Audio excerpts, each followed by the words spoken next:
لله والصلاة والسلام على رسول الله وعلى آله وأصحابه وسلم تسليما كثيرا. فقد قال الله تعالى في كلامه المجيد وفرقان الحميد: أعوذ بالله من الشيطان الرجيم. بسم الله الرحمن الرحيم.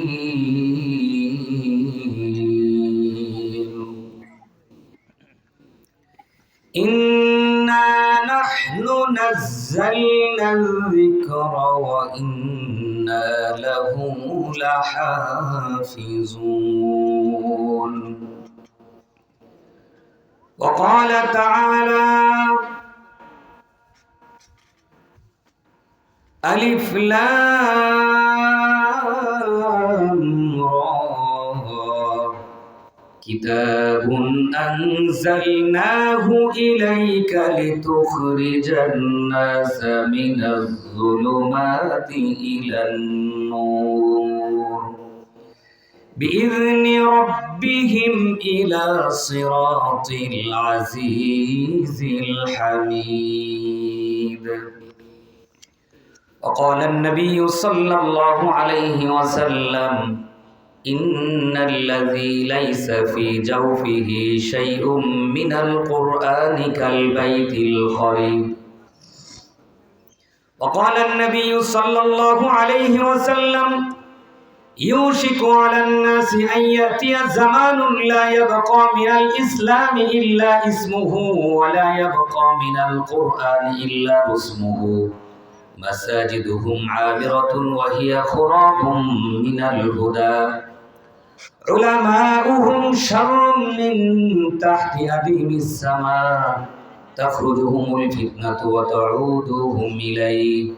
صدق الله المولانا العظيم وصدق رسوله النبي الكريم ونحن على ذلك من الشاهدين والشاكرين. আলহামদুলিল্লাহ।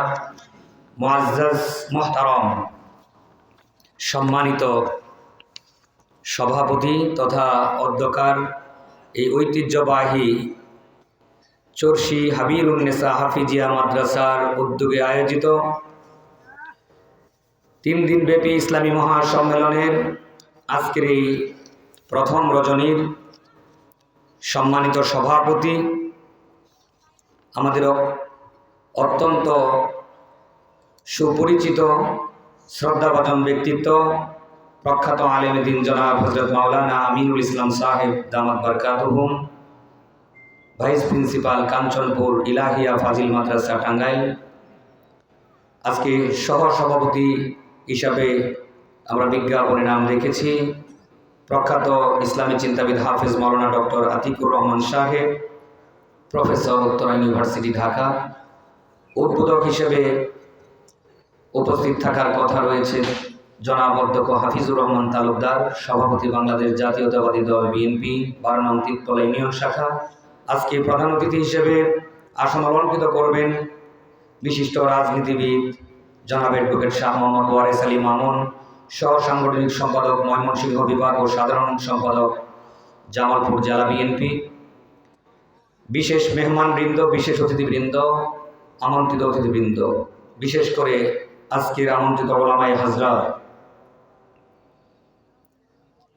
তাদের মধ্যে রয়েছেন প্রধান আলোচক প্রখ্যাত ইসলামী চিন্তাবিদ ডক্টর মুফতি ইমাম হুসাইন সাহেব, সহযোগী অধ্যাপক জাতীয় বিশ্ববিদ্যালয় গাজীপুর। ইতিমধ্যে আমাদের মাঝে এসে উপস্থিত হয়েছেন তরুণ ইসলামী চিন্তাবিদ মুফতি আব্দুল মাজেদ সালাফি সাহেব, দাওরা হাদিস ও মুহাদ্দিস বাইতুল হিকমা রহমানিয়া মাদ্রাসা গাইবান্ধা। আরও রয়েছেন শায়েখ হাফেজ ওবায়দুল্লাহ বিন আবুল কাশেম, ইসলামিক আলোচক, ইউটিভি বাংলা, ঢাকা। আমার আগেই আলোচনা পেশ করেছেন অত্যন্ত শ্রুতিমধুর ভাষায়, আবেগঘন ভাষায় অত্যন্ত সুন্দর আলোচনা পেশ করেছেন জনাব হযরত মাওলানা রুহুল আমিন সাহেব সহ মঞ্চে উপবিষ্ট ওলামায়ে হযরত, অত্র এলাকার সম্মানিত আইম্মায়ে মাসাজিদ, মাদ্রাসার আসাতিজায়ে কিরাম, মুরব্বিয়ানে কেরাম, সমবয়সী যুবক ভাইরা, স্নেহের কচি কাচারা, পর্দার আড়ালের সম্মানিতা মা এবং বোনেরা, আলোচনার শুরুতেই মহান মনিবের দরবারে, আল্লাহ রাব্বুল আলামিনের আলিশান দরবারে ভক্তি ভরা কণ্ঠে এজন্য শুকরিয়া আদায় করছি, যিনি অত্যন্ত মায়া করে, দয়া করে, মহব্বত করে আমাদেরকে আজকের এই কোরআনের বাগানে জালিসুর রহমানে কবুল করেছেন। আল্লাহ তাআলা চাইলে আমাদেরকে এখান থেকে মাহরুম করে দিয়ে দুনিয়ার নানাবিধ হাবিজাবি কাজে, অযথা কাজে আমাদেরকে ব্যস্ত রেখে এই গুরুত্বপূর্ণ সময়গুলি আমাদের থেকে তিনি কেড়ে নিতে পারতেন, কিন্তু আল্লাহ দয়া করে আমাদেরকে কোরআনের মাহফিলে কবুল করেছেন। এজন্য আপনারা খুশি না বেজার? যারা খুশি আসুন আরো বেশি খুশি প্রকাশ করে অন্তরের সবটুকুন ভালোবাসা আল্লাহর জন্য উজাড় করে দিয়ে সকলের সমস্বরে পড়ছি আলহামদুলিল্লাহ। দুরুদ এবং সালাম পড়ছি সরদারে দু আলম, সৈয়দুল আম্বিয়া, রহমাতুল আলামিন, শফিউল মুজনবিন, সৈয়দুল কাউনাইনি ওয়াস সাকলাইন, বিশ্বনবী মুহাম্মদুর রাসূলুল্লাহ সাল্লাল্লাহু আলাইহি ওয়াসাল্লামের প্রতি। আল্লাহ প্রিয় বান্দারা, আজকের এই কোরআনের মাহফিলকে উপলক্ষ করে আমরা যারা বাড়ি থেকে বের হয়েছি, আমি আন্তরিকভাবে অনুরোধ রাখব, বিনয়ের সাথে অনুরোধ করব, যতটুকুন শ্রদ্ধা নিবেদন করা উচিত আর আমার মতো ক্ষুদ্র মানুষের পক্ষে যতটুকুন শ্রদ্ধা আপনাদেরকে জানানো সম্ভব, সম্পূর্ণ শ্রদ্ধা এবং রেসপেক্ট আমি প্রদর্শন করে আপনাদেরকে অনুরোধ করছি, কোরআনের মাহফিলকে উপলক্ষ করে যারা বাইরে বের হয়েছেন তারা দয়া করে রাস্তাঘাটে, বাজারে, দোকানপাটে, গল্পের আড্ডায় সময় নষ্ট করে নিজেদের ঈমানকে নষ্ট করবেন না। আল্লাহর রাস্তে আপনাদেরকে অনুরোধ করছি, এই মাহফিল হচ্ছে সেই ঐতিহ্যবাহী মাহফিল। এই এলাকার মাহফিলকে কেন্দ্র করে সারা বাংলার তৌহিদি জনতা এলাকায় জড়ো হতেন। তখনকার দিনে মানুষ দোকানে খাবার দাবার কেনার জন্য, দোকানের হাবিজাবি জিনিস দেখার জন্য মানুষ এখানে আসতেন না। আসতেন মানুষেরা ইসলাম জানার জন্য, কোরআন জানার জন্য, নবীজির জীবন সম্পর্কে জেনে সুন্দর পথে জীবনযাপন করার শিক্ষা নেওয়ার জন্য আসতেন। সেই জায়গাতে এখন মাহফিল হচ্ছে। আমি দেখলাম রাস্তায় যে প্রচুর ছেলেমেয়েরা ঘোরাফেরা করছে, বিশেষ করে যুবক যুবতীরা। এই মাহফিল হলেই পরে কি একটা ব্যাধিতে আমরা আজকে আক্রান্ত হয়েছি, যে মাহফিলটা একটা উপলক্ষ আর বাদ বাকি আগানে বাগানে রাস্তাঘাটে ঘোরাফেরা করা, ইয়ার কি মস্কারি, হাসি তামাশা, খাওয়া দাওয়া, অযথা কাজে রাতটা নষ্ট করে দেওয়া, এটা মনে হয় আমাদের একটা নতুন শয়তানি ট্রেডিশন হয়ে দাঁড়িয়েছে। কথা বলেন ঠিক কিনা? এজন্য আমার ভাই বন্ধুরা, বিশেষ করে যুবক তরুণেরা, তোমাদেরকে অনুরোধ করব, সন্ধ্যা থেকে এ পর্যন্ত অনেক খাওয়া হয়েছে, এখন আল্লাহর রাস্তায় একটু খাওয়াটা কমাও, কিছুক্ষণ কোরআন শোনো। কারণ আমরা তো সেই হতভাগা জাতি যাদের কাছে কোরআনের মতো এমন মহান একখানা কিতাব থাকার পরে এই কিতাবের আলোচনা তারা শোনে না। অথচ এই কোরআন যে সমাজে নাজিল হয়েছিল, সেই সমাজের যারা কোরআনকে মানত না, ঈমান আনেনি, নবীজির প্রতি ঈমান আনেনি, তারা গোপনে গোপনে নবীজির কণ্ঠে এই কোরআনের আলোচনা শুনত, কোরআনের তেলাওয়াত শুনে কোরআনটার দিকে তারা আকৃষ্ট হয়ে যেত। আর আমরা মুসলমান, আমরা আজকে কোরআন শুনি না। যা হোক, আমি সেদিকে আর কাল ক্ষেপণ করব না, আপনাদেরকে অনুরোধ রেখেই আমি আমার আলোচনার দিকে ফিরে যাচ্ছি।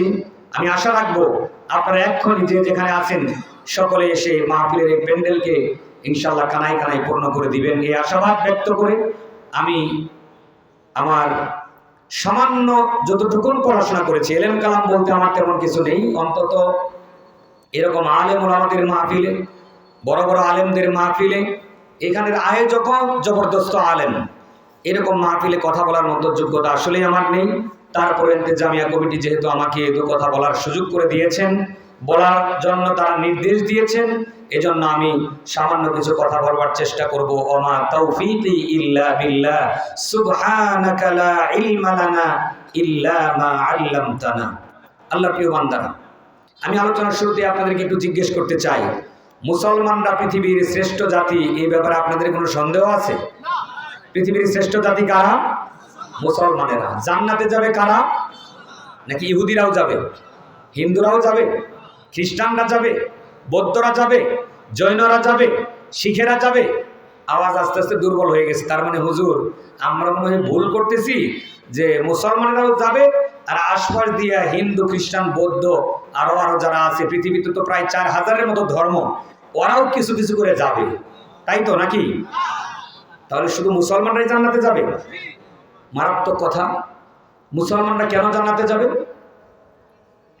আল্লাহ রাব্বুল আলামিন কোরআনুল কারীমে সুস্পষ্ট ভাষায় বলেছেন, ওয়াইয়াবতাগি গায়রাল ইসলামি দীনান ফালাই ইউকবালা মিনহু ওয়া হুয়া ফিল আখিরাতি মিনাল খাসিরিন। রব্বুল আলামিন বলেন, আল্লাহর দেওয়া বিধান, আল্লাহর দেওয়া ধর্ম, আল্লাহর দেওয়া জীবন বিধান, ইসলাম থাকার পরেও যারা ইসলাম বাদ দিয়ে অন্য কোনো মতাদর্শ, অন্য কোনো জীবন বিধান, অন্য কোনো ধর্ম অনুসরণ করে, ফালাই ইউকবালা মিনহু, কখনো আল্লাহর কাছে সেটা গ্রহণযোগ্য হবে না। আল্লাহ কখনো তা কবুল করবেন না। বরং সেই ধর্ম মানতে গিয়ে, সেই আদর্শ মানতে গিয়ে, সেই জীবন ব্যবস্থায় চলতে গিয়ে যত ত্যাগ তিতিক্ষা সে দেখ না কেন, যুদ্ধ করুক, লড়াই করুক, সংগ্রাম করুক, অর্থ, ধন, সম্পদ সবকিছু তার ধর্মের জন্য খরচ করে দেখ না কেন, আল্লাহ পাক বলেন, ওয়া ফিল আখিরাতি মিনাল খাসিরিন, আখিরাতে তারা মারাত্মকভাবে ক্ষতিগ্রস্ত হয়ে যাবে। বলি নাউজুবিল্লাহ। তাহলে এই আয়াত প্রমাণ করে মুসলমান ছাড়া কেউ জান্নাতে যাবে না। আবার মুসলমানরাই শ্রেষ্ঠ জাতি। আল্লাহ রাব্বুল আলামিন কোরআনুল কারীমে সুস্পষ্ট করে বললেন, কুনতুম খায়রা উম্মাতিন উখরিজাত লিন-নাসি তা'মুরুনা বিল মা'রুফি ওয়া তানহাউনা আনিল মুনকার, ইলা আখিরিল আয়াত। আল্লাহ পাক বলেন, you are the best nation of the world, you are created for welfare to the mankind. রব্বুল আলামিন বলেন, তোমরাই পৃথিবীর শ্রেষ্ঠ জাতি, আর তোমাদেরকে সৃষ্টি করা হয়েছে, বাছাই করা হয়েছে, বের করে আনা হয়েছে মানবতার কল্যাণের জন্য। পৃথিবীতে তোমরা শ্রেষ্ঠ এই কারণে না, তোমাদের টুপি আছে, তোমাদের আতর আছে, তোমাদের জুব্বা আছে, তোমাদের হাজি রুমাল আছে, তোমাদের শেরওয়ানি আছে, এই সমস্ত কারণে আমি তোমাদেরকে শ্রেষ্ঠ হিসেবে ঘোষণা দেইনি, বরং তোমাদের শ্রেষ্ঠত্বের কারণ হচ্ছে উখরিজাত লিন-নাস, মানুষের কল্যাণ করবে তোমরা দুনিয়ায়, মানুষের জন্য যা কল্যাণকর পৃথিবীতে তোমরা সেটা বাস্তবায়ন করবে। এজন্য আমি রব্বুল আলামিন তোমাদেরকে শ্রেষ্ঠ হিসেবে ঘোষণা করেছি। মাইকেলরা আসো তো আশপাশে না, 5 মিনিট কথা বলে যদি গলা বসে যায় তাহলে আর ওয়াজ করবো কেমনে? আল্লাহর প্রিয় বান্দারা, আল্লাহ রাব্বুল আলামিন কোরআনুল কারীম নাজিল করে আমাদের শ্রেষ্ঠত্বের ঘোষণা দিলেন।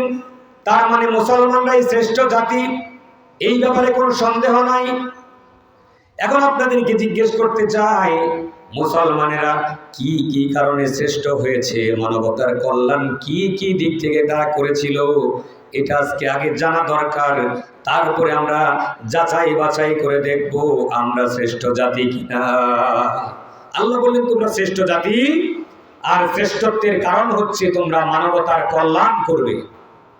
আপনাদেরকে একটু জিজ্ঞেস করতে চাই, নবী করিম সাল্লাল্লাহু আলাইহি সাল্লাম ইসলামের দাওয়াত নিয়ে আসার পরে, এই ইসলামকে যখন মানুষেরা গ্রহণ করলো, সাহাবায়ে আজমাইন যখন এই কোরআনকে বুকে ধারণ করলেন, তখন মুসলমানদের মতো শ্রেষ্ঠ কোনো জাতি পৃথিবীতে ছিল?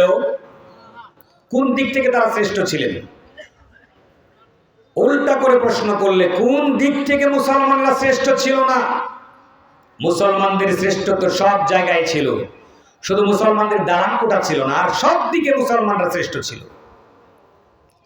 মুসলমানদের শ্রেষ্ঠত্বের তলোয়ার সারা দুনিয়াকে যখন কাঁপিয়ে তুলল, পারস্য সম্রাটের গোয়েন্দা প্রধান মুসলমানদের মদিনা শহর দেখার জন্য আসলো। মদিনায় বিচরণ করে, মদিনার পথে পথে ঘুরে আর জানতে চাই কোন শক্তির বলে হাজার হাজার মাইল এরিয়া মুসলমানরা দখল করে নিল। এরপরে বিশ্বের বড় বড় পরাশক্তির সঙ্গে তার লড়াই করা শুরু করলো। এই ক্ষমতা মুসলমানরা কোথায় পেল? গোয়েন্দা বাহিনী মদিনায় চষে বেড়াচ্ছে, আনাচে কানাচে, খুঁজে দেখলো মুসলমানদের বড় কোনো ট্রেনিং সেন্টার নাই, বড় কোনো রাজপ্রাসাদ নাই, মুসলমানদের অর্থবিত্ত বলতেও তেমন কিছু নাই। তখন এসে মুসলমানদের লোকালয়ে এসে একজনকে জিজ্ঞেস করলো তাদের গোয়েন্দা, আইনা মালিক কোথায়? তোমাদের রাজা কোথায়? তোমাদের রাজা কোথায় থাকে? আইনা মালিকু কসরত, তোমাদের রাজার রাজপ্রাসাদ কোথায়? কোথায় থাকে তোমাদের রাজা? মুসলমান জবাব দিল, লাইসা মালিকুনা লানাল খলিফাতুনা লানাল খলিফা। আমাদের তো রাজা নাই, আমাদের জন্য কোনো রাজা হয় না, বরং আমাদের শাসন করেন যিনি, তিনি আমাদের খলিফা, তিনি আমাদের প্রতিনিধি। এবার গোয়েন্দা বাহিনীর লোকজন আর আশ্চর্য হয়ে যায়, তাদেরকে জিজ্ঞেস করে, তাহলে তোমাদের সেই খলিফা কোথায়? খলিফা কোথায় গেল? খলিফার সাথে একটু দেখা করতে চাই। খলিফার প্রাসাদ কোনটা? বলছে খলিফার তো কোনো প্রাসাদ নাই। খলিফা থাকে কোথায়? বলছে এই তো হাদা মসজিদুন নবী সাল্লাল্লাহু আলাইহি সাল্লাম, এই মসজিদে নববী হচ্ছে আমাদের খলিফার রাজপ্রাসাদ। এখান থেকেই তিনি অর্ধেকটা পৃথিবী শাসন করেন। এবার গোয়েন্দা বাহিনীর লোকেরা আরো আশ্চর্য হয়ে গেল। এবার দেখতে চাইলো যে মুসলমানদের সেই শাসক যাকে তারা খলিফা বলে, সেই খলিফা গেল কোথায়, আছে কোথায়? একজন বলল, শুনলাম তো খলিফার উট হারিয়ে গেছে, তিনি উট তালাশ করতে গিয়েছেন। এবার যেন গোয়েন্দা বাহিনীর লোক এই কথা শুনে তার চোখ ছানাবড়া হয়ে গেল। বলে কি, খলিফার উট হারিয়ে গেছে, খলিফা নিজে গিয়েছেন তালাশ করতে, একজনেরও চাকরি গেল না, কারো কোনো ভয়ভীতি নাই, সবাই যার যার কাজে ব্যস্ত। এদিকে খলিফার উট হারিয়ে গেছে, খলিফা নিজেই উট তালাশ করতে গিয়েছে। লোকেরা বলল, তোমাদের খলিফা কোথায় উট তালাশ করে? দেখিয়ে দেওয়া হলো। খুঁজতে খুঁজতে তারা গিয়ে পেলেন খলিফা উট খুঁজে পেয়েছেন। এবার উট খুঁজতে খুঁজতে ক্লান্ত হয়ে পড়েছেন। খেজুর গাছের মধ্যে উটটাকে বেঁধে খেজুর গাছের ছায়ায় তিনি একটু আরাম ফরমাচ্ছেন। কোনো বালিশ লাগে না, জাজিম লাগে না, তুষক লাগে না, কিছুই লাগে না। সোজা বালির উপরে শুয়ে ডান হাতটাকে বাজ করে তিনি মাথার নিচে দিয়ে শুয়ে পড়েছেন। আর সূর্যের তাপ একটু সরে গিয়ে আমিরুল মুমিনিনের মাথায় লাগতেছে, তাই রোদে তার মাথা ঘেমে ঘেমে টপ টপ করে একটু ঘাম ঝরতেছে। দূর থেকে গোয়েন্দা পাঠান এই দৃশ্য দেখে আশ্চর্য হয়ে নিজেই বলে উঠলো, হায়রে আমিরুল মুমিনিন, হায়রে মুসলমানদের বাদশা, হায়রে মুসলমানদের খলিফা, আমার রাষ্ট্রের বাদশা, আমার সম্রাট দুর্ভেদ্য প্রাচীরের মধ্যে ঘুমিয়ে থাকে, বিশাল রাজপ্রাসাদে ঘুমিয়ে থাকে, শত সহস্র সৈন্য দিনে রাতে তাকে পাহারা দেয়, তারপরেও তার ভয়ের চোটে ঘুম আসে না। কোন ফাঁক ফোকর দিয়ে, কোন ছিদ্র দিয়ে, কোন শত্রু প্রবেশ করে যেন তার প্রাণ সংহার করে নেয়। আর তুমি উমর, অর্ধেকটা পৃথিবী তোমার আঙ্গুলের ইশারায় চলে, তোমার কোনো রাজপ্রাসাদ নাই, তোমার কোনো দেহরক্ষী নাই, তোমার কোনো ল্যাপ তুষক লাগে না, তোমার কোনো জাজিম লাগে না, এমনকি তোমার কোনো বালিশ পর্যন্ত লাগে না। উমর রে, আমরা বুঝতে পেরেছি এটা তো অন্য কোনো শক্তির বলে নয়, বরং তোমরা তোমাদের জনগণের অধিকার প্রতিষ্ঠা করেছ, যার কারণে গোটা জাতি তোমার নিরাপত্তা বাহিনীতে পরিণত হয়েছে। আল্লাহ প্রিয় বান্দা, ইসলাম কি নিয়ে এসেছিল? মুসলমানরা ভাঙ্গা চূড়া তলোয়ার নিয়ে বদরের প্রান্তরে যখন দাঁড়ালেন, মাত্র 313 জন মুসলমান, অস্ত্র শস্ত্রে সজ্জিত দুর্দর্শ কুরাইশ বাহিনী, লৌহ বর্মা পরে, শিরস্ত্রাণ পরে, ঘোড়ার উপরে চড়ে কোটা বদরের ময়দান যখন তারা ছুটে বেড়াচ্ছে, মুসলমানরা যখন যেন তাদের সামনে কপুকাত হয়ে যাবে, ঝড়ের সামনে খড়কুটা যেভাবে উড়ে যায়, সেইভাবেই যেন মুসলমানরা সেদিন উড়ে যাবে। কিন্তু মাত্র 313 জন মধ্যে মুজাহিদ তাম দুনিয়ার সমস্ত ভালোবাসা বিসর্জন দিয়ে, দুনিয়ার বাড়িঘর জায়গা জমি স্ত্রী পুত্র পরিজন সবার কথা ভুলে গিয়ে সবাইকে আল্লাহর জন্য কুরবান করে দেওয়ার সিদ্ধান্ত নিয়ে, মাত্র কয়েকখানা তলোয়ার, কয়েকটা উট ঘোড়া ছিল, সবার হাতে তলোয়ারও ছিল না, এই মাত্র কয়েকজন মানুষ তলোয়ার নিয়ে সামনে দাঁড়িয়ে গেল। তারা যখন যুদ্ধ করা শুরু করলেন, জীবন দেওয়ার সিদ্ধান্ত যখন নিয়ে ফেললেন, আল্লাহর নবী দুহাত আসমানের দিকে উত্তোলন করলেন। এইভাবে নবীজি কখনো মুনাজাত করেন নাই, এমন ভাবে হাত তুলে ধরলেন, তার বগল দেখা যাচ্ছিল।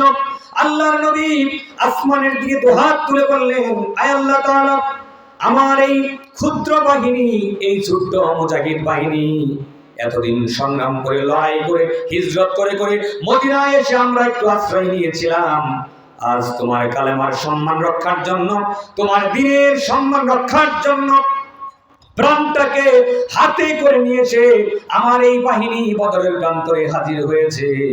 আল্লাহ গো, তুমি যদি তোমার বান্দাদেরকে আজকে কাফেরদের সামনে নাস্তানাবুদ করে দাও, কাফেরদের সামনে তাদেরকে যদি অপমান করে দাও, কাফেরদের অস্ত্রের কাছে যদি তাদেরকে নিশ্চিহ্ন করে দাও, আল্লাহ গো, তোমার জমিনে তোমার নাম নেওয়ার তো হয়তো আর কেউ থাকবে না। আল্লাহ, তোমার কাছে আমি সাহায্য চাই। বদরের প্রান্তরে লড়াই শুরু হয়ে গেল, তুমুল লড়াই, অসম যুদ্ধ, সব মুসলমান যেন কচুকাটা হয়ে যাবে। আল্লাহ রাব্বুল আলামিন আরশে আযীম থেকে ঘোষণা করে দিলেন, হে নবী, দুশ্চিন্তার কোনো কারণ নাই, আমি আসমান থেকে আপনার জন্য 3000 চিহ্নিত ফেরেশতা পাঠিয়ে আপনার হাতকে শক্তিশালী করব, বলি সুবহানাল্লাহ। তাতেও নবীজি সেদিন খুশি হচ্ছেন না। আল্লাহ রাব্বুল আলামিন আবার জানায় দিলেন, আখামসাতা আলাফিন মিনাল মালাইকাতি মুসাউবিবিন, চিহ্নিত 5000 ফেরেশতা দিয়ে আজ আপনাকে সাহায্য করব। আল্লাহর প্রিয় বান্দারা, যখন মুসলমানেরা জীবন দেওয়ার সিদ্ধান্ত নিয়ে, আল্লাহর জন্য শহীদ হওয়ার সিদ্ধান্ত নিয়ে নেমে গেল, তখন আসমান থেকে ফেরেশতা এসে মুসলমানদের পক্ষে লড়াই করল, বলি সুবহানাল্লাহ। তুমুল লড়াইয়ে মুসলমানদের মাত্র 14 জন শাহাদাত বরণ করলেন, আর কাফেরদের তেজস্বী বড় বড় বীর বপুরা 70 জন কাফের জাহান্নামের দিকে নিয়ে জাহান্নামে চলে গেল। সেই কঠিন লড়াইয়ে মাত্র 12-13 বছরের 2 কিশোর, একজনের নাম মাআজ, আরেকজনের নাম মুআওয়াজ, তারা নবী করিম সাল্লাল্লাহু আলাইহি ওয়াসাল্লামের কাছ থেকে অনুমতি নিয়ে জিহাদের ময়দানে গিয়েছেন। হযরত আব্দুর রহমান বিন আউফ রাদিয়াল্লাহু তাআলা আনহু হঠাৎ করে তাকায় দেখেন, বদরের প্রান্তরে 2টা কিশোরকে দেখা যায় এদিক সেদিক ছোটাছুটি করছে। এই ভয়ঙ্কর তলোয়ারের ঝনঝনানির সামনে কেন তারা আসলো? আব্দুর রহমান বিন আউফ বলেন, আমি বড় বিরক্ত হলাম তাদেরকে দেখে, কাছে ডেকে জিজ্ঞেস করব, কেন তোমরা এসেছো? আমি জিজ্ঞেস করার আগেই আমার কাছে এসে ওরা জিজ্ঞেস করছে, চাচা যান, মক্কায় আল্লাহর নবীকে আবু জেহেল নাকি খুব অত্যাচার করত, ওই আবু জেহেল নাকি আজকে এখানে যুদ্ধ করতে এসেছে। আব্দুর রহমান বিন আউফ বলেন, ওদের প্রশ্ন শুনে আমি ভরকে গেলাম, দুশ্চিন্তায় পড়ে গেলাম, আবু জেহেলকে খুঁজে গেল। বললাম, হ্যাঁ তা তো ঠিকই, আবু জেহেলকে দিয়ে তোমরা কি করবে, তোমাদের কি কাজ? ওরা একটু ভাব নিয়ে বলতেছে, আজকে একটু দেখতে চাই আবু জেহেলের চেহারাটা কেমন। এসব কথা শুনে আব্দুর রহমান বিন আউফ একটু দুশ্চিন্তায় পড়ে গেলেন। তারপরও তিনি দেখায় দিলেন, ওই যে দেখো, বড় একটা ঘোড়ায় চড়ে যে লোকটা চতুর্দিকে দৌড়াদৌড়ি করছে, এটাই তো আমর ইবনে হিশাম ওরফে আবুল হাকাম, আমরা তার নাম দিয়েছি আবু জাহাল। খবরদার তার সামনে যেও না, ভয়ানক দুশমন সে আমাদের, এক কূপে তোমাদেরকে শেষ করে দিবে।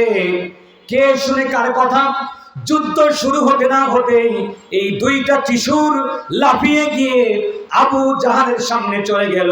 একজন আরেকজনের কানে কানে বলে, ভাই রে, ঘোড়া তো অনেক উঁচা দেখা যায়, এখন যদি তাকে আমরা সরাসরি আক্রমণ করি আমরা তো পারবো না।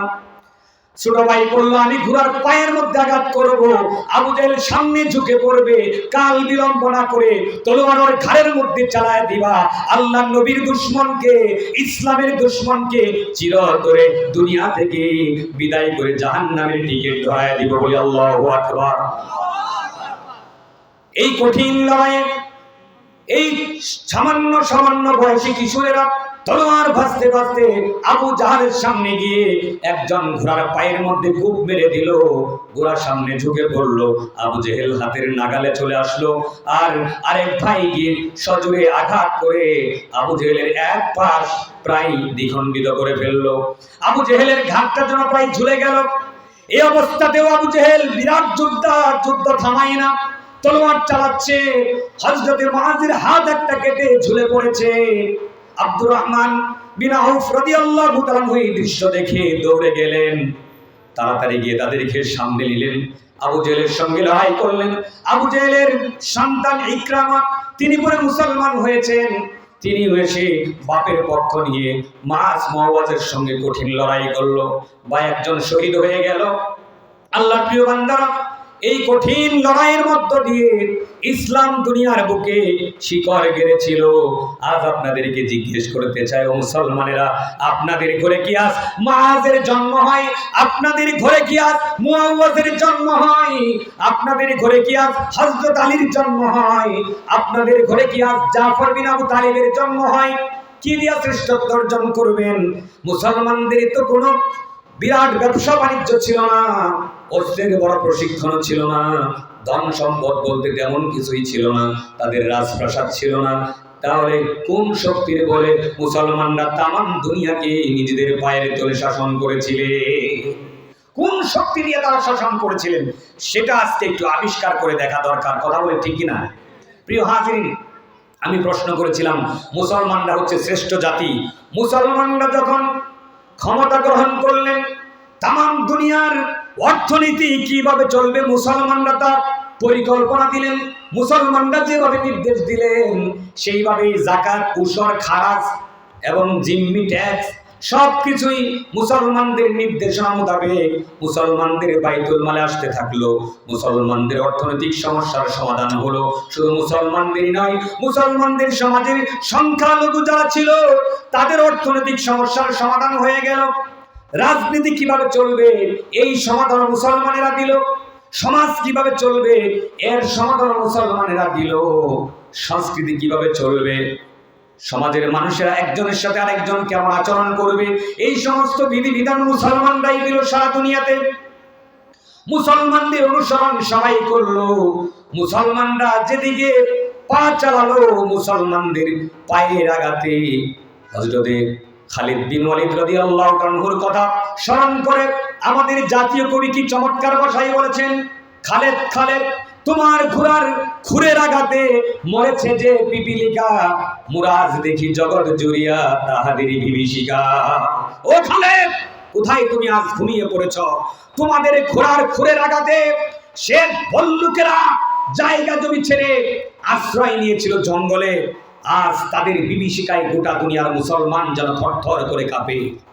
ও মুসলমানেরা, আপনাদের তরুণ সেনাপতি তারেক বিন জিয়াদ তার গভর্নরের কাছে গিয়ে বললেন, মুসা বিন নুসাইরের কাছে গিয়ে বললেন, গভর্নর, আমরা এইভাবে শুধু জাজিরাতুল আরবের মধ্যেই ইসলামকে আমরা সীমিত রাখতে চাই না, আমরা ইসলামকে ইউরোপেও নিয়ে যেতে চাই।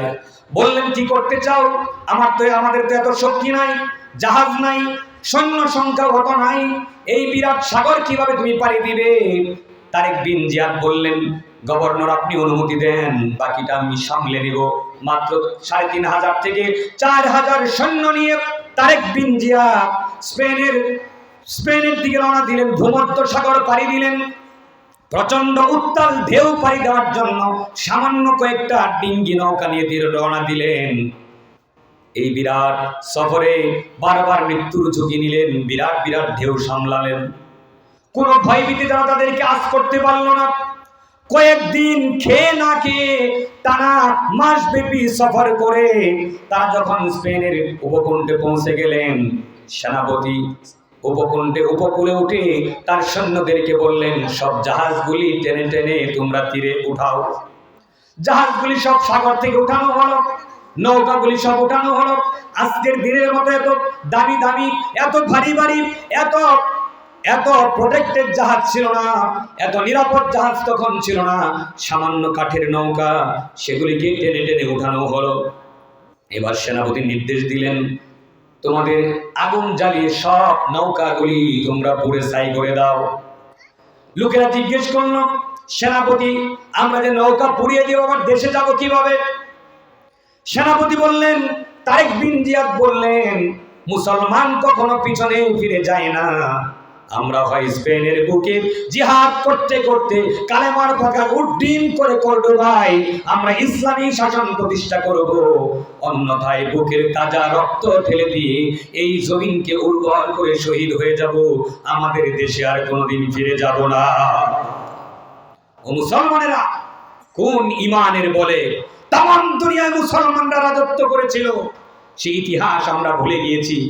উপকূলে তারা যখন ঘোষণা দিলেন, উপকূলের বাহিনী, স্পেন ছিল তখন এক সমৃদ্ধ রাষ্ট্র, এক বিরাট পরাশক্তি, সভ্য রাষ্ট্রের সবকিছুই ছিল আধুনিক। তারা তাদের উপকূলের যে বাহিনী ছিল তারা এসে বলল, তোমরা কোত্থেকে এসেছো? বলছে আমরা আরব থেকে এসেছি। তাহলে কি জন্য? ব্যবসা বাণিজ্য করতে? আরব বণিকরা তো সারা দুনিয়ায় ঘুরে, তোমাদের কি উদ্দেশ্য? বলছে না, আমরা ব্যবসা করতে আসি নাই, আমরা যে ব্যবসা করতে এসেছি সেই ব্যবসা হলো তোমাদের তক্তে তৌস উড়িয়ে দিয়ে তোমরা যে মানুষের উপরে জুলুমতন্ত্র কায়েম করেছ, আল্লাহর বিধান বাদ দিয়ে মানব রচিত বিধান দিয়ে মানুষের উপরে জুলুম করছ, অত্যাচার করছ, এই জুলুমতন্ত্রের খতম করে আল্লাহর কোরআনের বিধান দিয়ে তোমাদের স্পেনকে আমরা শাসন করতে চাই। আমরা তোমাদের শাসক হিসেবে স্পেনের মাটিতে পা ফেলেছি। এই কথা শুনে উপকূলের সেনাপতি যে ছিল তাদের, সে প্রচন্ডভাবে ক্ষিপ্ত হয়ে গেল। বলল, আরব বেদুইনেরা, তোমরা স্পেনের সৈন্যদের বিরুদ্ধে যুদ্ধ করতে এসেছ, তোমাদেরকে নাস্তা করার আগেই আমরা কপুকাত করে তোমাদের রক্ত দিয়ে সাগর ভাসিয়ে দেব। তুমুল যুদ্ধ শুরু হয়ে গেল। বেশিক্ষণ সময় নাই, হাজার হাজার সৈন্যের বিরুদ্ধে যুদ্ধ করে কিছুক্ষণের মধ্যে ম্যাক্সিমাম সৈন্যকে জাহান্নামের টিকিট ধরায়া দিয়া দুনিয়া থেকে মুসলমানরা বিদায় করে দিল। বাকিরা ছত্রভঙ্গ হয়ে দৌড়ে চলে গেল। সামনে গিয়া খবর দিল, দুর্দর্শ এক বাহিনী আমাদেরকে আক্রমণ করেছে। তারাও বিদ্রুপ করে বলল, আরব বেদুইনরা এসেছে, তাই তোমাদের এত ভয় পাইতে হবে। আর এখানে দাঁড়াও না, কেমনে যুদ্ধ করা লাগে দেখাচ্ছি তোমাদেরকে, ভয় পাওয়ার কোনো কারণ নাই। আবার সেই পর্যন্ত মুসলমানরা শহরের উপকণ্ঠে চলে গেলেন। সেখানে তুমুল লড়াই হলো। পাশের রাজ্যে খবর হলো তারা সৈন্য পাঠাতে চায়। এদিক থেকে বলল, না, সৈন্য পাঠানোর কোনো দরকার নাই, আমরাই যথেষ্ট। যুদ্ধ করতে করতে তারাও কপুকাত হয়ে গেল। এইভাবে মুসলমানদের মাত্র 4000 সৈন্যের একটা বাহিনীর কাছে তামাম স্পেনের বিরাট বিরাট শক্তি সেদিন মুসলমানদের কদমে সেজদা করতে বাধ্য হলো। বলি আল্লাহু আকবার। সেই স্পেন মুসলমানের 1-2 বছর নয়, 100-200 বছর নয়, 800 বছর পর্যন্ত সেই স্পেনকে মুসলমানরা শাসন করেছে। এরপরে আস্তে আস্তে মুসলমানদেরকে অলসতায় পেয়ে বসলো দুনিয়ার আভিজাত্য, দুনিয়ার চাকচিক্য, দুনিয়ার শান-শৌকত, দুনিয়ার ভালো ভালো খাবার দাবার, আর তাদের ভিতরে ঢুকে গেল নারীদের প্রতি আসক্তি, গান বাজনার আসক্তি। এসব কিছু করে করে আস্তে আস্তে তারা ইহুদি নাসারাদের সাথে চিন্তা চরিত্রের দিক থেকে মিশে যেতে থাকলো। এক সময় উল্টো খ্রিস্টানরাই মুসলমানদের উপরে আক্রমণ করতে চায়, মুসলমানদেরকে বিভিন্ন চুক্তিতে আবদ্ধ করে অর্থনৈতিক বিভিন্ন ধরনের অবরোধ আরোপ করে মুসলমানদেরকে দুর্বল করে দিল। শেষ পর্যন্ত একদিন মুসলমানদের সাথে তারা একটা চুক্তিতে আবদ্ধ হলো, বলল আমরা এই শহরটা আমাদের সৈন্য দিয়ে প্রদক্ষিণ করব। হে মুসলমানেরা, তোমরা যারা আমাদের সামনে দাঁড়াবে না, তোমরা যারা লড়াই করবে না, তোমরা যারা অস্ত্র উত্তোলন করবে না, তাদের ভয়ের কোনো কারণ নাই। তোমরা তোমাদের প্রিয় জায়গা আছে, মসজিদ আছে, আল্লাহর ঘর আছে, সেই জায়গায় বসে বসে তোমরা তাসবিহ তাহলিল করো। তোমাদের সাথে আমাদের কোনো ধরনের বৈরিতা নাই, শত্রুতা নাই, তোমরা বেঁচে যাবে, তোমাদেরকে ছেড়ে দেওয়া হবে। কিছু কাপুরুষ মুসলমান নেতা এই প্রলোভনে পড়ে এই প্রস্তাব লুফে নিল। তারা মনে করলো আমাদের তো ইমামতি থাকলেই চলে, আমরা কোরআন পড়তে পারলেই হলো, আমরা জানাজার নামাজ পড়তে পারলেই হলো, আমাদের মহিলারা বুরকা পরে চলতে পারলেই হলো, দেশ চলে যাক ইহুদিদের হাতে, দেশ চলে যাক খ্রিস্টানদের হাতে, শাসন ওরা করুক, আমরা তো পারলাম না। এখন মসজিদগুলি বাঁচাই, মাদ্রাসাগুলি বাঁচাই, মসজিদের মধ্যে বসে আল্লাহ আল্লাহ জিকির করতে থাকি। এই সিদ্ধান্ত নিয়ে মুসলমানদের ধর্মীয় নেতারা, আলেম ওলামারা যখন সিদ্ধান্ত নিল, হে মুসলমানেরা সবাই তোমরা মসজিদের মধ্যে ঢুকে যাও। মসজিদের মধ্যে মুসলমানেরা সবাই যখন ঢুকে গেল, আর বিলম্ব না করে খ্রিস্টানরা যেই ষড়যন্ত্র তারা করেছিল, চক্রান্ত করেছিল, মসজিদের বাইরে থেকে দরজা জানালা সব বন্ধ করে দিয়ে ভিতরে কেরোসিন ঢেলে দিয়া আগুন জ্বালায়া লক্ষ লক্ষ মুসলমানকে জ্বালিয়ে পুরে শেষ করে দিয়ে মুসলমানদের অস্তিত্ব খতম করে দিল। ও মুসলমানেরা, আজ মুসলমানদেরকে সেই রোগেই পেয়েছে। ওই যে আমরা আমাদের উসমানী সালতানাত হারিয়েছিলাম, ওই যে আমাদের স্পেনের সালতানাত হারিয়েছিলাম, এই যে আমরা বাংলা, বিহার, উড়িষ্যা সহ গোটা ভারতীয় উপমহাদেশ সম্রাট জাহাঙ্গীরেরা শাসন করেছে, বাদশাহ আলমগীর আওরঙ্গজেবরা শাসন করেছে। আমাদের এই মুসলমানদের এই বাংলার এই সাম্রাজ্য আমাদের শাহজালাল ইয়ামানি রহমতুল্লাহ শাসন করেছেন, খান জাহান আলী রহমতুল্লাহ শাসন করেছেন।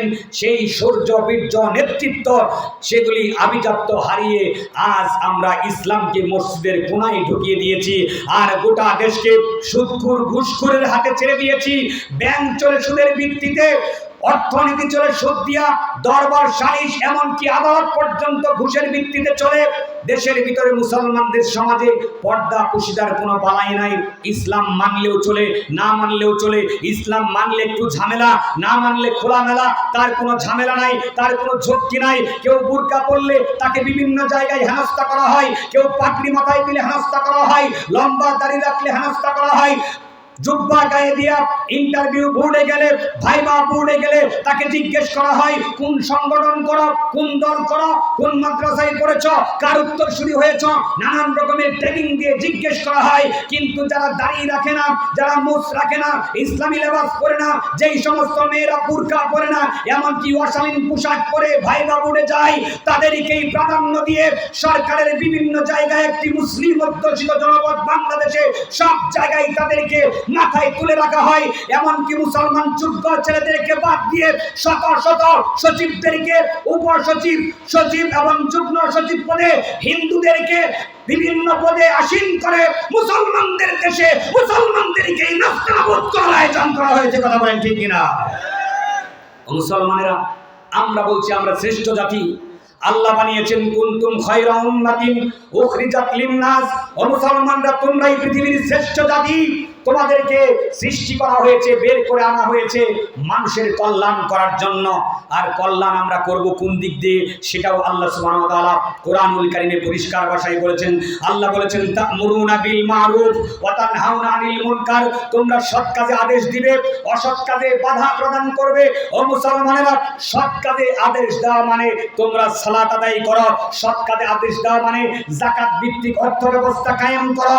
তোমরা শুধু সালাত আদায় করবে, নামাজ পড়বে, নিজেদেরকে মুসলমান বলে দাবি করবে, আর মুসলমানদের দেশে জামালপুর রেল স্টেশন থেকে শুরু করে Mymensingh rail station, Kamalapur rail স্টেশনে হাজার হাজার বুকা কাঙ্গাল আদমের সন্তান, বেগুনা মাসুম বাচ্চা, পিতৃহারা, মাতৃহারা, পিতৃ পরিচয়হীন, মাতৃ পরিচয়হীন ছোট্ট ছোট্ট বাচ্চারা খাবারের জন্য ভবগুরের মতো ঘুরবে, আপনার কাছে এসে অনুরোধ করবে 10টা টাকা দেন, 20টা টাকা দেন।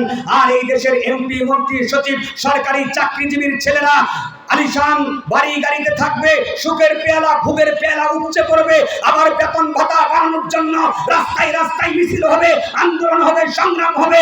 বলি আদম, আজকে অনেক সন্তানেরা শীত পড়েছে, রাস্তায় ঘুরে ঘুরে দেখুন অনেক আদমের সন্তান শীত নিবারণের জন্য একটা কম্বল পায় নাই, মাথার নিচে দেওয়ার জন্য একটা বালিশ পায় নাই। আপনি ঘুরে ঘুরে দেখুন কুকুরের পেটের মধ্যে মাথা লাগিয়ে আদমের সন্তান রাতের বেলায় ঘুমিয়ে থাকে।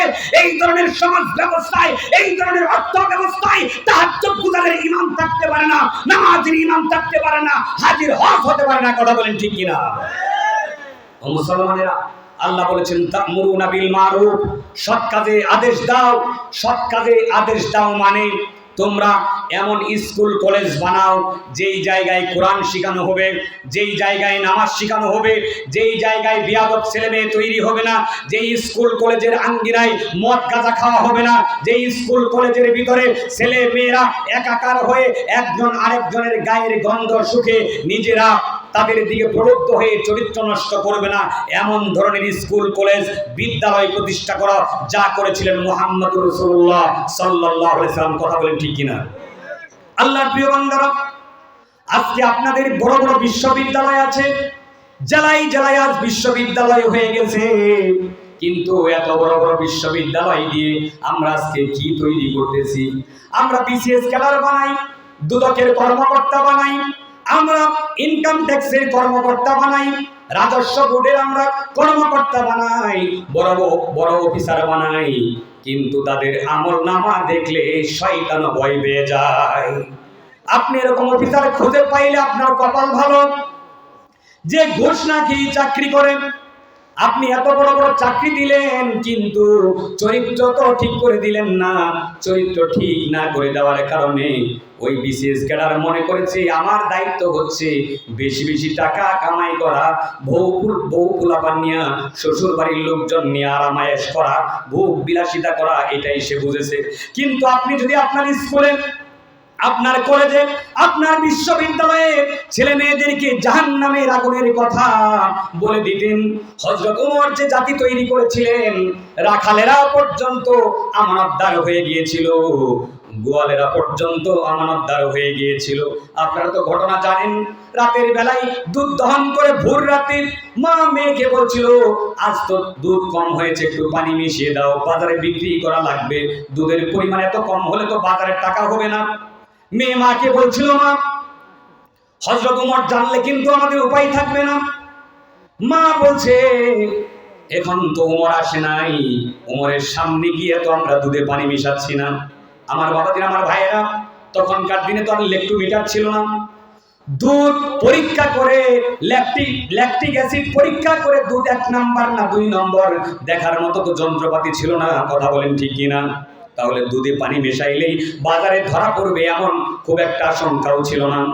মা মেয়েকে বুঝিয়ে বলছে, আমি বলছি তুমি পানি দিয়ে দাও, ওমর তো আর এখানে দেখে নাই।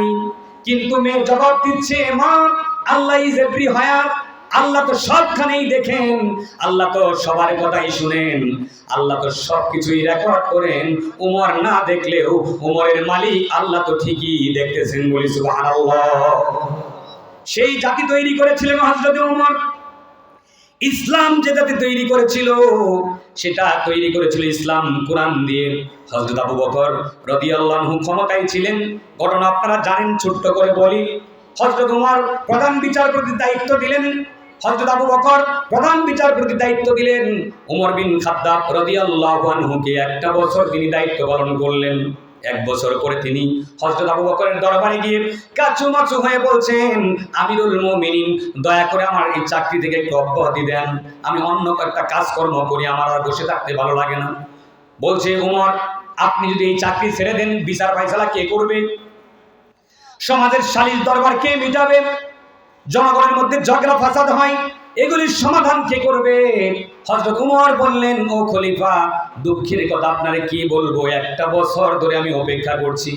এই যে নামাজ পড়ার পর থেকে সারাদিন মসজিদে নববীর আশেপাশে দিয়ে ঘোরাফেরা করি, আঙ্গিনা দিয়ে চলাফেরা করি, 1 বছর চলে গেল, ওমরের দরবারে একটা বিচার নিয়ে আজ পর্যন্ত কেউ আসে নাই। বলি আল্লাহু আকবার। আর আপনি মুসলমানদের দেশ, আপনার দেশের বিচার ফায়সালার ধরনটা কেমন? এখনকার বিচারকরা বলছে বাংলাদেশের জজ কোর্টগুলিতে যেই পরিমাণ মামলা জড়ো হয়েছে, আগামী 20 বছর যদি নতুন মামলা না হয়, 20 বছরেও পুরাতন মামলাগুলি তারা শেষ করতে পারবে না। কেমনে শেষ করবে?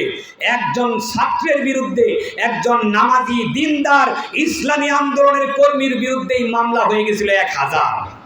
কয় হাজার? 1000। একই সঙ্গে তার 8টা কোর্টে মামলা চলতো, 8টা কোর্টে একই দিন হাজিরা। কুমিল্লা, চট্টগ্রাম, নোয়াখালী, ঢাকা, ময়মনসিংহ বিভিন্ন কোর্টে হাজিরা। তো একটা মানুষ একই সাথে একই দিনে 8টা কোর্টে কিভাবে যাবে? শেষ পর্যন্ত ওখান থেকে খবর দেওয়া হতো না, আসামি আমাদের হাতেই আছে, পালায়া যায় নাই। এইভাবে যে দেশের মামলা চলে, মনে চাইলেই এর বিরুদ্ধে মামলা, ওর বিরুদ্ধে মামলা, অমুকের এই ভয়, তমুকের ওই ভয়, ভয় ভীতি দেখিয়ে দেখিয়ে মামলা, জমি জমার জন্য মিথ্যা মামলা, স্বামী স্ত্রীতে মিথ্যা মামলা। আগের দিনে স্বামীরা বউর অত্যাচার করত, এখন সময় পাল্টে গেছে, স্ত্রীরা স্বামীকে অত্যাচার করছে। কথা বলেন ঠিক কিনা? এবং স্বামী যদি স্ত্রীকে সঠিক পথে ফিরিয়ে আনতে চায়, কোনো কোনো জায়গায় দেখা যায় শুধুমাত্র ভালো কথা বলার কারণে, বাজারে বাজারে ঘুরতে নিষেধ করার কারণে স্বামীর বিরুদ্ধে স্ত্রী নারী নির্যাতন মামলা দিয়ে দেয়। সবচেয়ে ঘৃণার ব্যাপার, সবচেয়ে আশ্চর্যের ব্যাপার, সবচেয়ে লজ্জার ব্যাপার যে স্বামীর বিরুদ্ধে স্ত্রী ধর্ষণ মামলা করে। এই কথা শোনার আগে আমাদের মৃত্যু হওয়া উচিত ছিল। যেহেতু শুনে ফেলেছি, তাহলে আমাদের আত্মহত্যা করা উচিত। আপনারা বলবেন আত্মহত্যা করবো মানে? আত্মহত্যা করা তো জায়েজ নাই। আরে বাবা, আত্মহত্যা করলে তবু তো আল্লাহ মাফ করতে পারে, কিন্তু আল্লাহর বিধানকে যারা এইভাবে লঙ্ঘন করে, আল্লাহর বিধানকে যারা এইভাবে অপমান করে, তাদের তো ইমানের ছিটা ফোটাও থাকার কথা নয়। কথা বলেন ঠিক কিনা? আপনারা রাগ করতেছেন?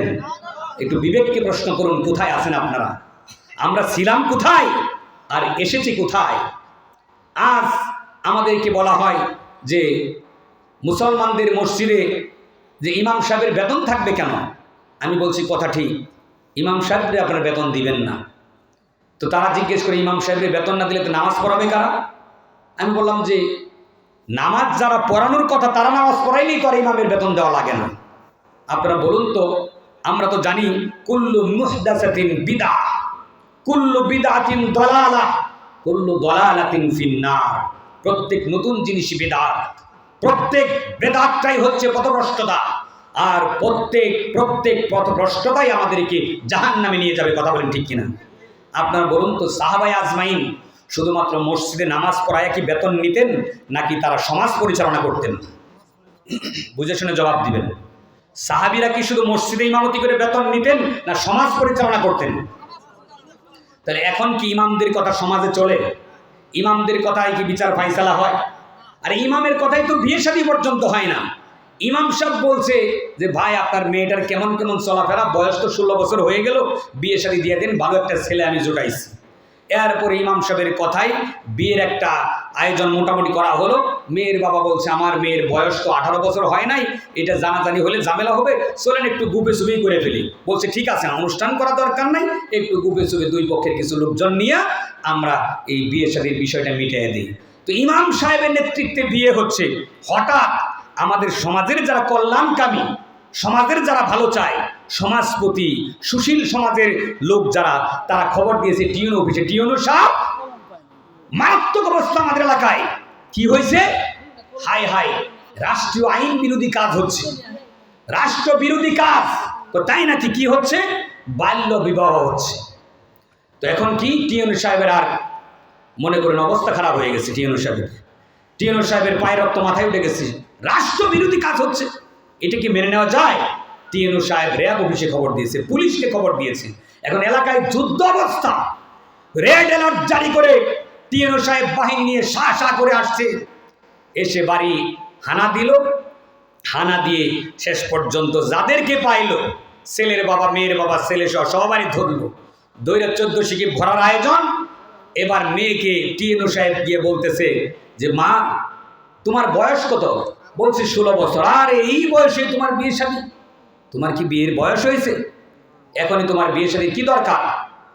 মেয়ে তখন কিছু না লুকিয়ে বলছে, দেখেন বয়েজ স্কুলে পড়াশোনা করি, সারাদিন ছেলেদের সাথে আমাদের চলাফেরা, নানান রকমের পরিবেশের মধ্যে থেকে আমি বুঝতে পেরেছি বিয়েটাই আমার জন্য নিরাপদ জায়গা, এজন্য আমি বিয়েতে রাজি হয়েছি।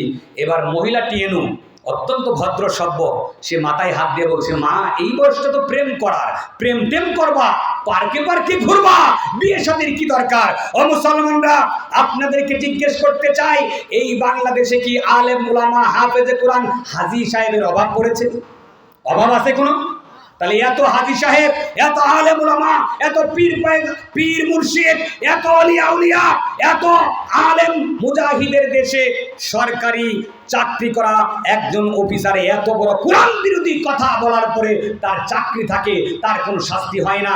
তার মানে আপনার দেশে কোরআনের বিরুদ্ধে কথা বললে কোনো সমস্যা নাই, কোরআনের আইনকে আপনি ডাস্টবিনে নিক্ষেপ করলেও কোনো সমস্যা নাই। এমনকি আউল বাউলেরা ইসলামের বিপক্ষে কথা বলবে, আল্লাহকে নিয়ে কটূক্তি করবে, তাতেও কোনো সমস্যা নাই। এগুলির বিরুদ্ধে কথা বললে বলা হয় মত প্রকাশের স্বাধীনতায় হস্তক্ষেপ করা হচ্ছে। কথা বলেন ঠিক কিনা? মুসলমানেরা, আজ আমাদেরকে জানতে হবে কোন সমাজে থেকে আমরা শ্রেষ্ঠ ছিলাম, আজকে কোন সমাজে। আমি আপনাদেরকে জিজ্ঞেস করতে চাই, এই কোরআনুল কারীম তো আমাদের কাছে এসেছে খতম পড়ার জন্য, তাই না? খতমে তারাবি পড়ার জন্য। কি জন্য বলুন তো? হ্যাঁ, নামাজ পড়ার জন্য শুধু, তাই না? সকল কাজের জন্য। সবাই বলছেন এই কোরআনের নাম কি? জীবন বিধান। কোরআনের নাম কি বলুন সবাই? নাকি দ্বিমত আছে কারো? আছে মনে হইতেছে যে আমাদের চাচা যে আইন লিখে গেছে ওইটা বাদ দিয়ে কোরআন দিয়ে দেশ চালাবো, কোরআন দিয়ে জীবন চলবে, আর আমার বাপের যে আইন দিয়ে গেছে ওইটাই তো শ্রেষ্ঠ। বাপ এখন জাহান্নামে যাক আর যেখানেই যাক, বাপের রাস্তা ছাড়বো না। অথচ আমাদেরকে রাস্তা দিয়েছেন আল্লাহ কোরআনের। কিসের রাস্তা? জোরে বলেন, কিসের রাস্তা? কোরআনের রাস্তা। কোরআনের কয়টা আইন অমান্য করা জায়েজ আছে? একটাও না। তা আপনাদের এত সাহস, কোরআনের কয়টা আইন আপনাদের দেশে চালু আছে এখন? আমার বাবাজিরা, আমার ভাইয়েরা, এমনকি মসজিদ কমিটির সভাপতিরও নামাজ পড়া লাগে না, এমনকি মাদ্রাসা কমিটির সভাপতি নামাজ না পড়লেও কেউ তারে জিজ্ঞেস করার অধিকার রাখে না। কথা বলেন ঠিক কিনা? বিশাল বিশাল মসজিদ পরিচালনা করে বেনামাজি সভাপতি, বিশাল বিশাল মাদ্রাসা পরিচালনা করে বেনামাজি সভাপতি। এই নিয়ে প্রশ্ন করলে বলা হয় আপনি ঝগড়া লাগাইতেছেন কারণ সমাজের মধ্যে। আমরা তো মিলে ঝিলে চলতেছি, আল্লাহ বি রাজি হো শয়তান বি বেরাজ নাহি হো, আল্লাহরেও রাজি করতেছি, শয়তানেরও একটু খুশি রাখতেছি। আরে বুঝেন না, হুজুর মুজুর সব মিলেই তো আমরা চলতেছি। আরে আওলা লাগান কেন, ঝগড়া লাগান কেন? মিলে ঝিলেই তো আছি, ইসলাম তো মিলে ঝিলেই চলতে হচ্ছে। আল্লাহ প্রিয় বান্দারা, কতটা ইসলাম মানি আমরা। আমাদের অর্থনীতিতে যাকাত ভিত্তিক অর্থ ব্যবস্থা নাই, উল্টো আমরা সুদ ভিত্তিক অর্থ দিয়ে চালাই দেশ। কথা বলেন ঠিক কিনা? এরপরেও দাবি করি আমরা মুসলমান। জান্নাতে চলে যাওয়ার জন্য অনেকেই প্রস্তুতি নিয়ে ফেলেছি, মোটামুটি প্রস্তুত, নামাজও পড়ি, রোজাও রাখি, জান্নাতে চলে যাব। কিন্তু রব্বুল আমিন বলেন, আফাতুমিনুনা বিবাদিল কিতাবি ওয়া তাকফুরুনা বিবাদ। তবে কি আমার কিতাবের কিছু অংশ তোমরা মানতে চাও আর কিছু অংশ অস্বীকার করতে চাও? এরকম যদি হয় দুনিয়া আখিরাত দুটাই তোমার শেষ হয়ে যাবে। আমার সময় সংক্ষেপ, 2-3 মিনিটে শেষ করে দেই। আমি আপনাদেরকে একটু প্রশ্ন করতে চাই, কোরআন যদি সম্পূর্ণ আমরা না মানি তাহলে কি ঈমান থাকবে? এরপরে আল্লাহ রাব্বুল আমিন বলেছেন, তা'মুরুনা বিল মারুফ, সৎ কাজে আদেশ দাও। এরপরে বলেছেন, ওয়া তানহাউনা আনিল মুনকার, অসৎ কাজে বাধা প্রদান করো, অসৎ কাজ বন্ধ করে দাও, অসৎ কাজে নিষেধাজ্ঞা দাও। কোরআনের মাহফিলে নিষেধাজ্ঞা দিও না, নিষেধাজ্ঞা দাও যেখানে গান বাজনা হয়, চরিত্র নষ্টের আয়োজন করা হয়। স্কুল কলেজে শিক্ষার নামে আজ ছেলে মেয়ে একাকার হয়ে গেল। যেই বাড়িতে একটা মেয়েকে দেখার জন্য, একটা মেয়ে বড় হয়েছে, এলাকার দুষ্ট কিছু ছেলে পেলে মেয়েকে দেখার জন্য এদিক দিয়ে ওদিক দিয়া দিনের পর দিন ঘোরাফেরা করেও কপালে যুক্ত মেয়েটাকে ভালো করে দেখার। শেষ পর্যন্ত এক বন্ধু আরেক বন্ধুরে বলতো, বন্ধুরে ফিরি ফিরি মনে হয় আর দেখা হবে না, চল না কামাই রোজগার করে বিয়ে করার প্রস্তুতিই নেই। আজ থেকে মাত্র 30 বছর আগের কথাই চিন্তা করুন। যুবকেরা কামাই রোজগার করে, টাকা পয়সা রোজগার করে, সংসার চালাবার মতো যোগ্যতা অর্জন করে, তবে বিয়ের প্রস্তাব দিয়ে বিয়ে করে সংসার করার চিন্তা করতো। কথা বলেন ঠিক কিনা? একটা পাত্রী দেখতে টাকা দেওয়া লাগতো। আর যুবতী যুবতী সুন্দরী সুন্দরী মেয়েগুলিকে আপনি বখাটে যুবকদের হাতের খেলার পুতুল বানায় দিয়েছে। ওরা যে স্কুল কলেজে পড়াশোনার নামে কোচিং এর নামে কি করছে, আপনি বাবা হিসেবে একবার যদি তাকায় দেখেন, আপনার মনে হবে মেয়েটাকে জন্ম দিয়ে আমি ভুল করেছি। আপনার মনে হবে ওই আইয়ামে জাহিলিয়াতের যুগে যেমন মেয়েদেরকে জীবন্ত কবর দেওয়া হতো, অন্ধকূপে ফেলে দেওয়া হতো, অবস্থা তো তাই হয়েছে। কারণ আমার একটা মেয়েকে আমি একটা সৎ পাত্রের কাছে দিব, আমার মেয়ে এখন 10টা ছেলে নিয়ে ঘোরাফেরা করে। আবার আমার ছেলেটাও এমন হয়েছে, যেই ছেলেকে আমি সাহাবীদের চরিত্রে গঠন করার চিন্তা করেছিলাম, কি এক শিক্ষা দেশে আসলো। এই শিক্ষার নামে আমার ছেলের এখন সংসার করার চিন্তা নাই, কামাই রোজগারের চিন্তা নাই, পড়াশোনাতেও মনোযোগ নাই, সারাদিন মেয়েদের পিছনে পিছনে ঘুরে, আর সারাদিন তাজা তাজা দেখে আবার মোবাইলে এসে ওগুলাই দেখে, সারা রাতটাও ধ্বংস করে, সকালবেলা ঘুম থেকে ঠিক মতো উঠে না, স্বাস্থ্যটাও খারাপ হয়ে গেল, ভালো করে কথাও বলে না, দাড়ি মুছ কেমনে কেমনে উল্টা পাল্টা কোন দিকে রাখতেছে, চৌরাস্তার মোড়ে দাঁড়ায় বিড়ি সিগারেট খায়, আবার মাঝে মধ্যে গাঁজার আড্ডাতেও যায়। এগুলি বন্ধ করার দায়িত্ব আজকে সমাজে কেউ নিচ্ছে না। কথা বলেন ঠিক কিনা? আল্লাহ বলেছেন ওয়াতানহাউনা আনিল মুনকার, অসৎ কাজগুলি বন্ধ করে দাও, ব্যাপারটা বন্ধ করো। আপনি ব্যাপারটা বন্ধ করবেন তো দূরের কথা, বুরকাওয়ালীদেরকে বিশ্ববিদ্যালয়ে সরকারি কলেজে অনেক জায়গায় হেনস্থা করা হয়। আর চলচ্চিত্রের নায়িকা নামের সেই জাহান্নামী নায়িকা নামের সেই নষ্টা ভ্রষ্টা যেগুলি, যাদের কোনো শিক্ষা নাই, দীক্ষা নাই, ভদ্রতা নাই, রুচি নাই, তারা অর্ধনগ্ন হয়ে হাজার হাজার পুরুষকে নিয়ে দিনের বেলায় মঞ্চে স্টেজে মাখামাখি করতেছে, গায়ের সঙ্গে লাগালাগি ধাক্কা ধাক্কি করতেছে। ইসলামের আদালত থাকলে এই মেয়েটাকে ওপেন স্কয়ারে এনে, মুক্ত মাঠে এনে, মসজিদের সামনে বুক পর্যন্ত মাটিতে গেড়ে রজম করে দুনিয়া থেকে যাকে বিদায় করে দেওয়ার কথা ছিল, যেই পুরুষেরা ওর সঙ্গে মাখামাখি করে ওদেরকেও দুনিয়া থেকে বিদায় করে দেওয়ার শরীয়তের বিধান ছিল, এখন ওরা জন্মদিন পালন করে, উৎসব পালন করে, এগুলি মিডিয়ায় সরাসরি হয়। আর আমাদের নেতারা দেখে মনে করে দেশের তো ভালোই উন্নতি হয়েছে। ভালোই উন্নতি হয়েছে না আপনাদের? এরপর আসলে এখন ফুটবল খেলা, মেয়েদেরকে ফুটবল খেলাইতেই হবে, ক্রিকেট খেলাই দিতেই হবে, এইভাবে পুরো দেশ আজকে জাহান্নাম। মুখে বলি মুসলমান, কাজে কর্মে সব কুফুরি। কথা বলেন ঠিক কিনা?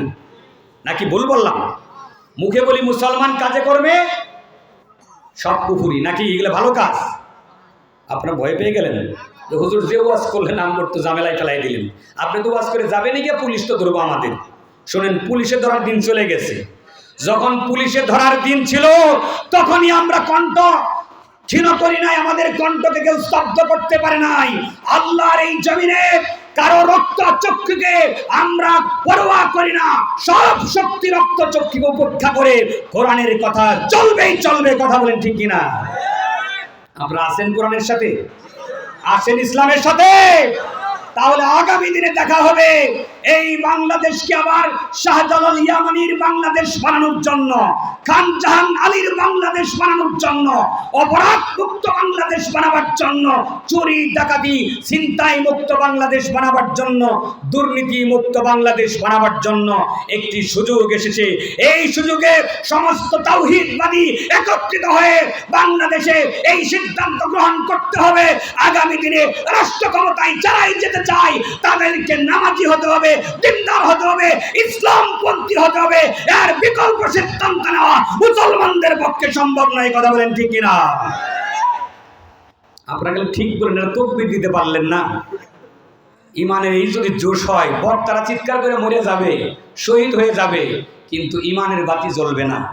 মুসলমানেরা আসুন ইমানের বাতি জ্বালাই, ইমানের বাতি জ্বালাই। কি করবেন দুনিয়া দিয়া? এই যে ভূমিকম্প শুরু হয়েছিল, কয় মিনিট লাগতো? বড় লোকদের বড় লোকই আর বড় বড় রাজপ্রাসাদ মুহূর্তেই সব ভেঙে চুরে তছনছ হয়ে যেত। আবারও আসার আলামত দেওয়া হচ্ছে। কথা বলেন ঠিক কিনা? গবেষকরা বলছেন ঢাকা তলায় যেতে পারে।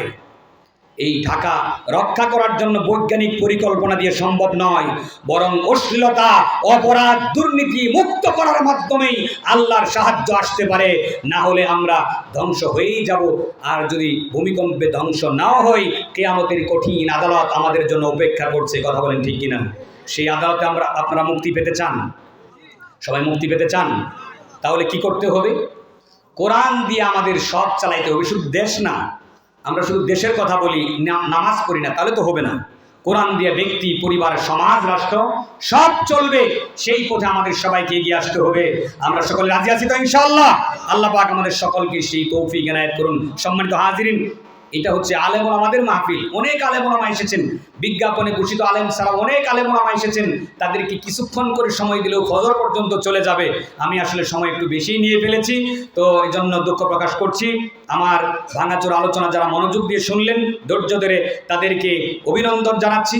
হক কথা যেগুলি বলেছি আমরা যেন আমল করতে পারি, সেই তৌফিক কামনা করে, আপনাদের সকলের সুস্বাস্থ্য কামনা করে, এনদের জামিয়া কমিটি আমার মতো একজন অধমকে এখানে কথা বলার সুযোগ দিয়েছেন, তাদেরকে আমি মোবারকবাদ জানিয়ে আমি আমার আলোচনা এখানে শেষ করছি। 3 দিন চলবে এই মাহফিল।